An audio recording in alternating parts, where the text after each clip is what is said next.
Dr. Usmani, and this is Fulbright Women Podcast Season 2. We're excited to bring to you 20 new brilliant women who are pushing the boundaries in their fields and lives and serving as inspirations to so many around them. Joining us today is Khaula Rizwan. Khaula is an accessibility advocate and a strong proponent for inclusion and empowerment, believing that students with disabilities and from disadvantaged backgrounds have as much willpower and talent to pursue higher education opportunities as those with privileges. She started the Khaula Rizwan consultancy firm to offer mentoring and services pertaining to disability, education, and scholarships. She consults with corporate organizations and startups for more inclusive communication during the hiring process for people with disabilities. Khaula is also a Fulbright Scholar and has a master's in special education from Boston University. Thank you so much for finding time for today. I know that you, growing up, you wanted to be a doctor.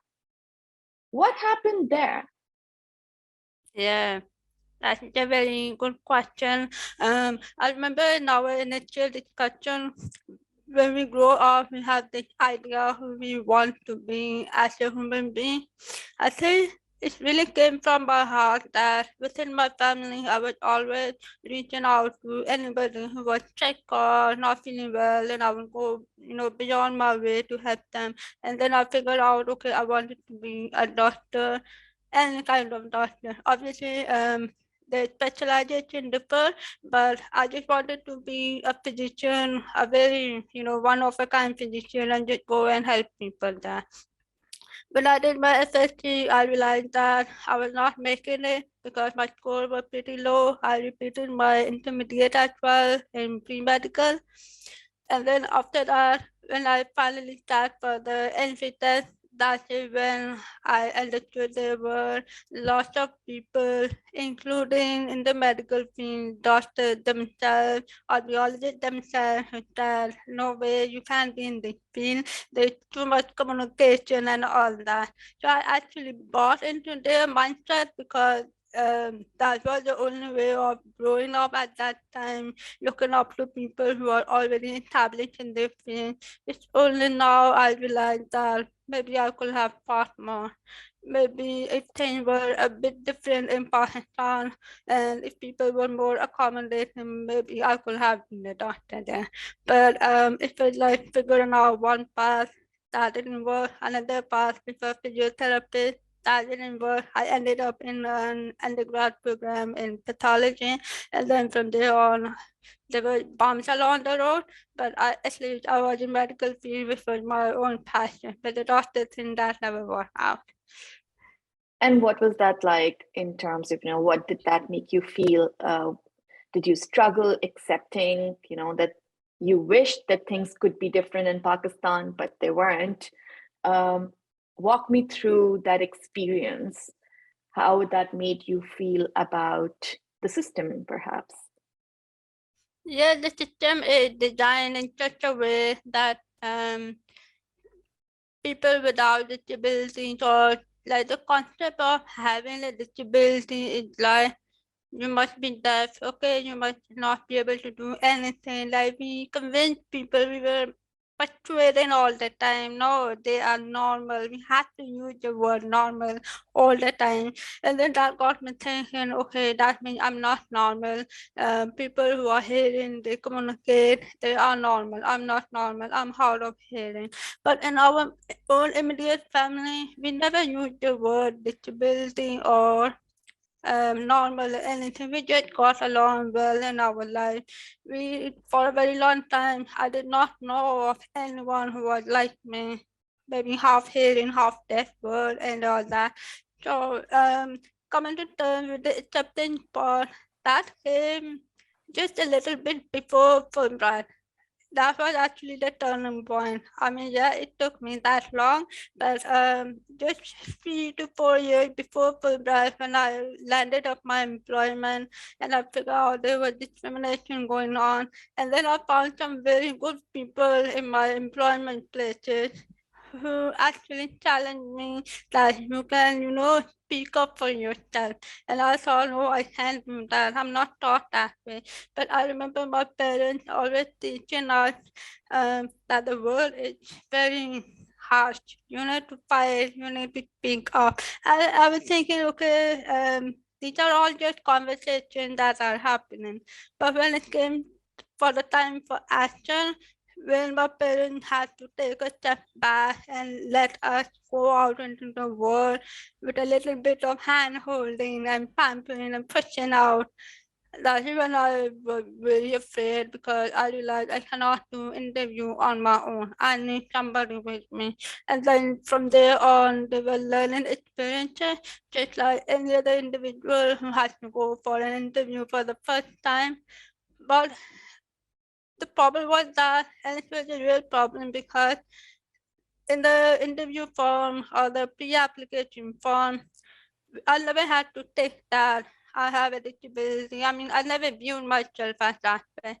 But when I went to the interview, they somehow knew that something was wrong with me. They said there's something there. I can't figure out what it is. And then I was like, okay, I need to educate you. It's okay. Maybe you are not aware. And then they were like, I think we need to postpone this interview because I don't think our organization is trying to handle resources like you. And I was like explaining, like interview was over. I was explaining that you can get to know me as a person first, and then we can go to the interview. They were like, I'm sorry, we need to let you go, and that's it. 2 minutes, interview over. And then it was like, it was the same experience at multiple places, and then I figured out, okay, before I can go for an interview, I need to gain some confidence. My self-esteem took a blow really badly, and I had to reach out to those people actually understood me without being judgmental, and they suggested that I do not disclose anything about my hearing loss in the first interview. Let the first interview go, and then when you feel the right time, then you can disclose and talk about disability accommodation or any other thing. And then I realized that no, I cannot hide behind myself again. If the organization is not willing to hire people like us, then it's on us to educate them, and we need to be open about it. I remember when we were talking this one time, you said something very interesting that early on, you believe that you don't want to capitalize, your thought process was that you don't want to capitalize on your disability, right? But then you trained yourself to think differently. What happened? How did you train yourself? And why did you start thinking like that at the first place? As I mentioned earlier, that the people around you, they actually train you unconditionally that this is how the world works, this is how you have to operate, otherwise you will not be able to make it anywhere. But mostly like fake it till you make it, and I absolutely hate that because it has a negative element to it that if you fake for a very long time, that if you hide behind yourself, hiding behind your layers, multiple layers, your identity. I think when I finally had my second job offer, which was at an NGO, I met a principal who was deaf herself, and she is a graduate, like a PhD student from Columbia University in deaf education. And we had lots of ongoing conversation about identity, just one thing, identity. What does it mean to be a little bit different, hear differently, speak differently, communicate differently, and just like our brain is wired very differently. So I was having this so much conflict that it was affecting my day-to-day job as well. I could not make connections with my students because I thought that, oh, my students, they are more deaf, they are more nonverbal, and at least I can speak. So I'm just like you or any other hearing person. But my principal mentor, she became a very good mentor as well. She said, just be open. It's not like someone has someone is less disabled or more disabled. It's just that you have to choose what you are comfortable with. And nobody is going to push you to accept a label for yourself.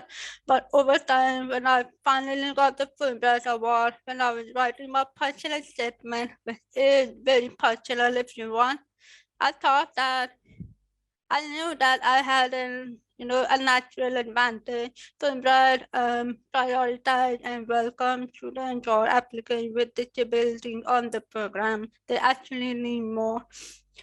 But there was two ways to play around with it. I could simply say I had a very difficult life and I could, play the disability card if I wanted to, but I didn't. I just told them that my family migrated from a very backward city to Lahore just for our education. And in order to thank them for their effort, my grandparents, my parents, and how they raised us, I have to figure out like this is like a turning point of my life. I have to figure out that what kinds of people I now need to be around. So when I had my interview and they asked me why Fulbright or why master's in special education from a great university in the US, I told them that I need to find more professionals with disability who are very comfortable about themselves, their identity and all that. So I just want to go out and challenge myself if this is something I want to do as well. So when I went on the program, the first person I met was on a wheelchair and they had done such amazing job in the world as a whole. And they were saying, okay, we put so much focus on labels and terms and politically correct language and all that. How about just acknowledging that disability is not a negative word. It's just a life condition that can actually happen to anyone at any time of their life. It could be an accident, it could be a birth, genetic mutation, or anything, paralyzed, anything. So disability is just something that happens to you, but with that, there are some very difficult choices you have to make in life, and from there on, nothing is, no two-person life are the same. No two-person with disabilities are the same. So I was thinking that I'm hard of hearing and I need accommodation, like I need closed caption, I need people to look at me so that I can lip read you and all that. But when I came back from the program, like most of us, we changed, we transformed, we became more confident. And then I understood that if I want to be in the consulting page or in the business page, I need to be me. This is who I am. And if I use the word disabled or not, that is totally my choice. I can disclose it to you right now, but just being okay with that is not a negative term. You make it sound very easy, Khaula, because it's not just about if somebody is, fully abled or differently abled or in any way challenged, physically or mentally. Even in our daily lives, when we look at things, if I don't look a certain way that everyone does, it affects my confidence. If I'm not speaking in a certain accent that everyone is speaking in, it can affect my confidence. If I'm not carrying the same cars, maybe not eating the same nice food as everyone is, then I feel, excluded, right? Yeah. So we are challenged to maintain our confidence at every part of the way. And then to have, to be differently able, that's another level of challenge that one is talking about. The bigger the challenge, more we need to have this self-confidence, right? Deeper we need to dig in to find that self-confidence. You make Yeah. it sound really easy that people told you and you figured your life out. I know there's more in there. The challenge is that you have to kind of almost rewire your brain, look at yourself very differently and then find that confidence that nobody can break. Did you go through that, that phase of just being with yourself and just muting everything outside, all the external voices, and just trying to dig in deeper to find yourself? I think a lot of the checking thing up, it came from truly understanding what willpower is, that comes mentioning that willpower. I think I had a family member who was very, level-headed and strong-headed, and that was my grandmother, my paternal grandmother. Whenever we face a very emotional decision at home, everyone will get emotional and say, okay, this will not work out, we have to go the other way and all that. My grandmother only said one thing: if you have never tried something, how will you know if it will work out or not? We are like so afraid of trying out, taking risks, and the failure. So, Sophia, you're definitely right. There's a lot more there. My early childhood experience was good, but my secondary school till O level, it was actually just okay. There was lots of bullying at that time. There was lots of discrimination there too. But it took just one teacher, one librarian to be my ally. She said that if you see someone is bullying you, just go and speak up.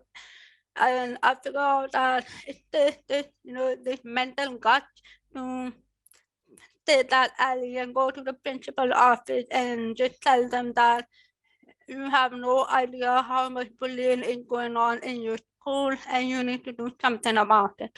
The principal was actually very dismissive, but when my father came to the office, he was a very good friend. I told my father, I'm not just speaking for myself. It's not like I have a hearing loss. I'm lagging behind in academic. Academically, I was doing fine, like a brilliant topper and all that. But the problem is that our school was not a very safe space for talking about difficult conversation like bullying. How can your best friend bully you when they are your best friend? How can they be double-minded about whether being your friend or ally or just like hanging out with other people? So a series of repeated incidents for over 7, 8, 10 years. It kept happening. That pattern kept on repeating, and my self-esteem obviously went down each time. My confidence level went down each time. So when all my friends they were in the undergrad program, I was still figuring out what do I want to do with my life. It was getting very late as well. So I had a mental setback, a depression kind of phase, but I came out of it really strong because really quickly as well. Like people tell you there's no light at the end of the tunnel, which is actually untrue. There is a light, but only you can pull yourself out of that dark place. So this kept on repeating for many years, and I will be really honest, Fulbright was the only great thing that happened in my life.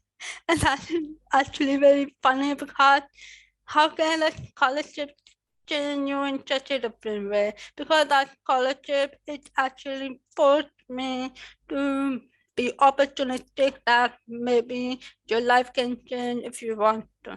So yeah, that kept on repeating, but every time I came at a crossroad, it's all about mental God. I practice it myself with different people, trying to be patient because Pakistan can be very unaccommodating, from the bank to the traffic police to the driving center. They can be very unaccommodating. And I can give you a very recent example as well. I had to go for my driving license, and the traffic police, they tell you that's right, no way you can drive. So again, that experience, I have to be like patient, but this time I spoke up. I told them that no way this is fair and all that. So my life has been like this, really full of bumps, but the challenge is of such a high level and a very deep level that you have to keep going back to your place of strength and the willpower, that there are maybe 1 in 100 people or 1 in 1,000 people who is deaf at any given minute in Pakistan. It's on me because my parents have done the effort, the advocacy pain of Alhamdulillah big time. It's on me to pass to the next generation. And that's why I'm in this space advocating not just for myself but for others as well. That's beautiful. And yes, I agree with you. Like you said, you had naysayers at different stages of your life. You had people who didn't believe in you at different stages of your life, but you had to find ways to prove them wrong and power through just believing in your heart and mind and what your parents had taught you, right? Yeah. And you did. You did a great job. And then you decided to give it back through your, advocacy, through your consulting firm. Let's talk about your consulting firm for a bit. When did you start that? What are you doing through it? Okay, so I don't have a registered NGO because I like the idea of being available to the most remote students out there.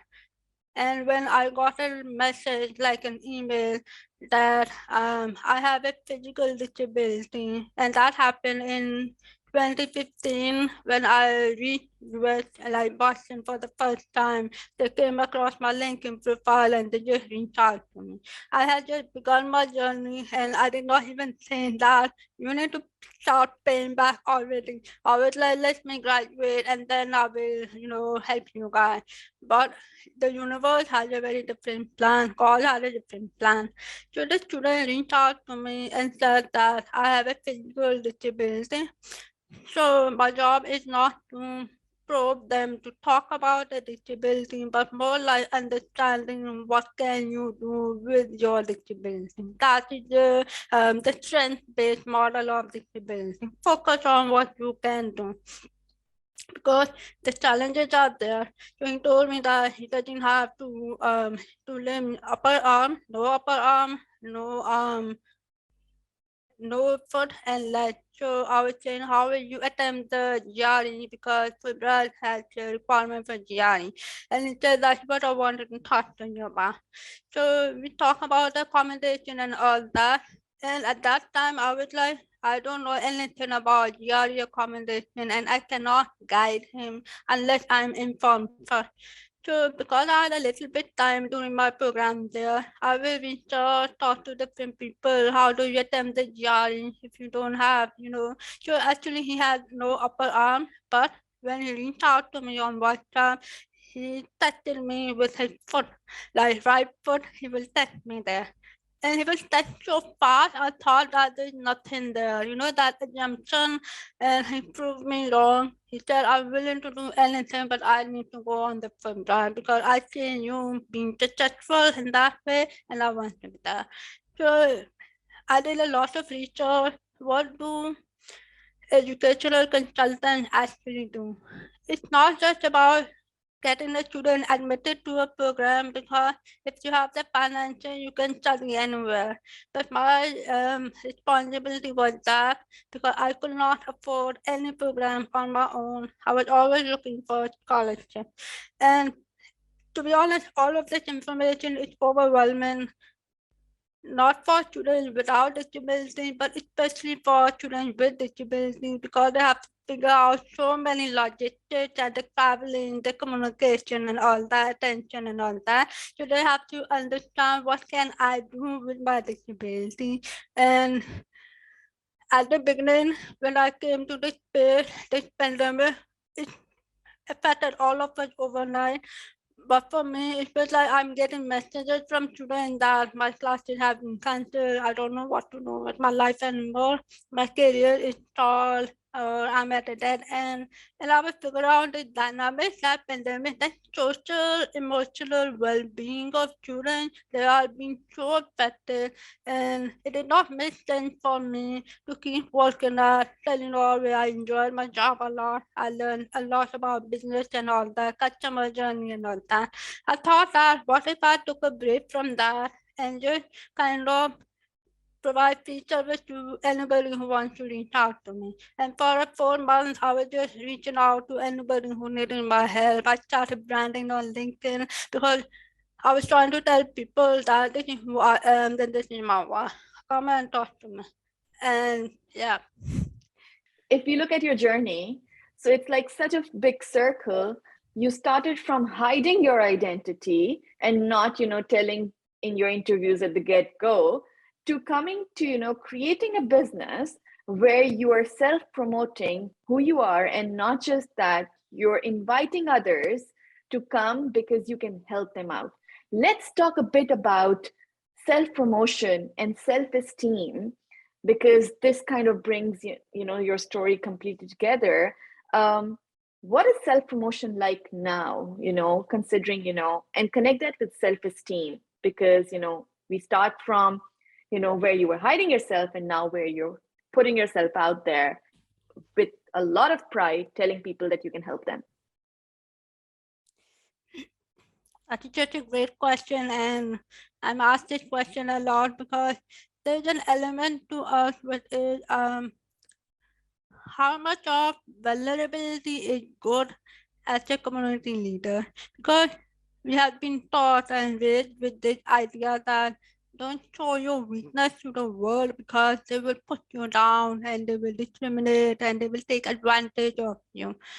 I read so much. I'm a reader and researcher. I read a lot, like widely from different people on LinkedIn and from Harvard Business Review and all that. I read a lot, and then I compare with my own journey. I feel as a vulnerability is not a sign of weakness.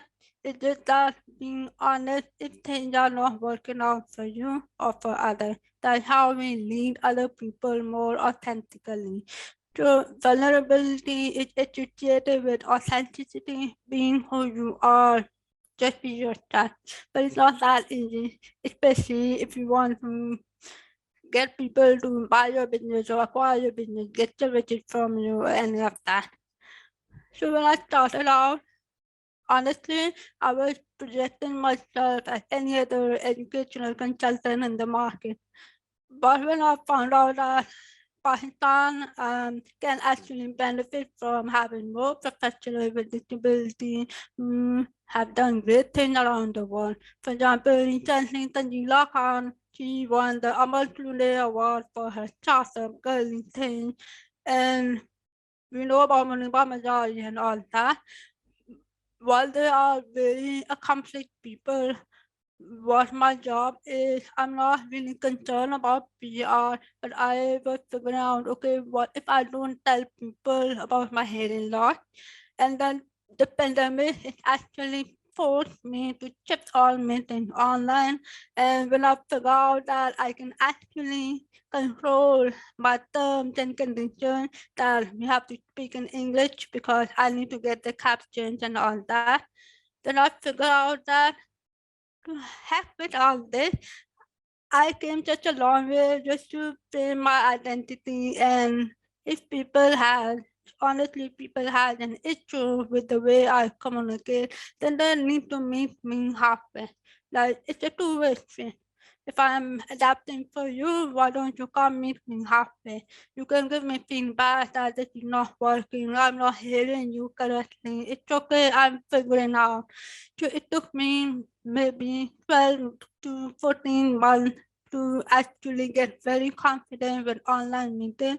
And if the pandemic dies, I'm going back to in-person meeting. I love that feeling of this. But I found out that people, especially young students, very young students who are still in the undergrad or high school, they actually prefer that someone is very honest with them about themselves, and that kind of encourage them to reflect on their own life journey. That it's not like all smooth, like we all have bumps along the road. It's just that people generally focus too much on self-doubt and self-esteem and negative aspects of their life, academic, career, and all that. They forget that there's something very good about themselves as well. So I thought that if I just be honest about who I have been and why I'm doing this, then it's easier for them to open up as well. And the primary requirement of any kind of program is the personal statement, which actually asks you, oh, come on, tell me something about yourself, which you will normally not talk to anyone. And that's one way of breaking down the ice quickly and the barrier and all that. This is beautiful because, in a way, what you're saying is we often hear about, when we watch these different shows, we hear about the X factor. What's your X factor? So, our vulnerability is basically our X factor. That's what you're telling people. Khaula, thank you so much for taking out time today. Thank you so much for all that you're doing because, and I mean it, because it's so important. The ableism that we have around us, it goes so unnoticed because it's such a big privilege that so many people enjoy that they're blinded by it, right? Anyone who's slightly different than majority, I don't know, right, feels so excluded and has to work 10 folds, maybe 100 folds to just feel like they belong. Forget to survive and grow just to feel like they belong. And your consultancy, your help that you're providing to people is much needed, not just in Pakistan, I would say everywhere in the world. Thank you so much for taking out the time today. Anything you would like to add before we go? Thank you for having me here, and I hope somehow, if anyone who is listening to us will understand that if you're just starting off with anything, and if you feel your self-esteem is being like it's going down, try to think maybe you know yourself better than anyone else. And what if you shut down all the voices and just reflect? Maybe you can do better things for yourself and then decide which kind of people you want in your life, because other people's perception about you will affect you over time, but your own belief and perception about yourself has to be clear. It's a journey and process. We are always changing and learning. Something happens and then we change sometimes, but at least have that core belief in yourself. That keeps your core very strong. That is a beautiful message to part on. Thank you so much for your time today, Khaula. You have a very good day ahead.